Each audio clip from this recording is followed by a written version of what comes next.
సామాన్యమేషాం ప్రథమావర్తం. మనలో చాలా మతవాదులు ఉంటారు చూడండి, వైష్ణవులు, శైవులు, శాక్తీయులు. వీళ్ళు ఒకసారి అస్సలు శివుడేనండి, విష్ణువు ఏంటండి ఇక్కడ అంటారు. మళ్ళీ లేదండి విష్ణువేనండి, మొత్తం మూలం విష్ణువే. అతి పరాశక్తి ఎవరండి? విష్ణువుకి శక్తి ఉంది కదండి, ఇంక మళ్ళీ శక్తి ఏంటండి అని వైష్ణవులు అమ్మవారిని ఒప్పుకోరు, శైవులు విష్ణువుని ఒప్పుకోరు, శాక్తీయులు వీళ్ళిద్దరినీ ఒప్పుకోరు. అసలు నాస్తికుడు అందరికంటే గొప్పవాడు, వాడు ఎవరిని ఒప్పుకోడు.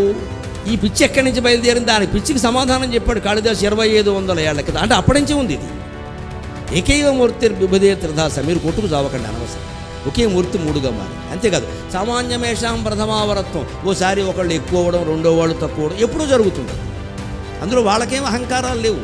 మీరెందుకు ఊరికే కొట్టుకుంటున్నారు అని ఇంకా ఉదాహరణ చెప్పాడు. విష్ణువర హరక. మీరు పురాణ కథలు చదివితే ఒక్కసారి విష్ణువు కంటే హరక శివుడు గొప్పవాడు, తెలివైనవాడు, జ్ఞానవంతుడు అనిపిస్తాడు. విష్ణువు అజ్ఞానంలో పడితే శివుడు బయట పడేశాడు, కథ ఉంది. తస్య హరికి. ఒక్కోసారి శివుడే వ్యామోహంలో పడితే విష్ణువు బయట పడేశాడు. కదాచిత్ వేధాతయోగం. ఒక్కోసారి వీళ్ళిద్దరూ పడితే బ్రహ్మదేవుడు పడేశాడు, బయట పడేశాడు. అజ్ఞానం నుంచి జ్ఞానంలో పడేశాడు. అంతేకాదు తావపి ధాతురాద్యో. ఒక్కోసారి బ్రహ్మదేవుడు అజ్ఞానంలో పడితే వీళ్ళిద్దరూ ఆయన అజ్ఞానంలోంచి బయటికి రారు. పురాణ కథలు అన్నీ చదువుకుని మాట్లాడండి. ఒక్కటేదో చదివి అక్కడి నుంచి ఆయన గొప్పవాడు, ఈయన పరివార దేవతలు అన్నాం. ఎవరు పరివార దేవతలు అంటూ ఎవరు ఉండరండి. అంతా దైవం ఒక్కటే అసలు.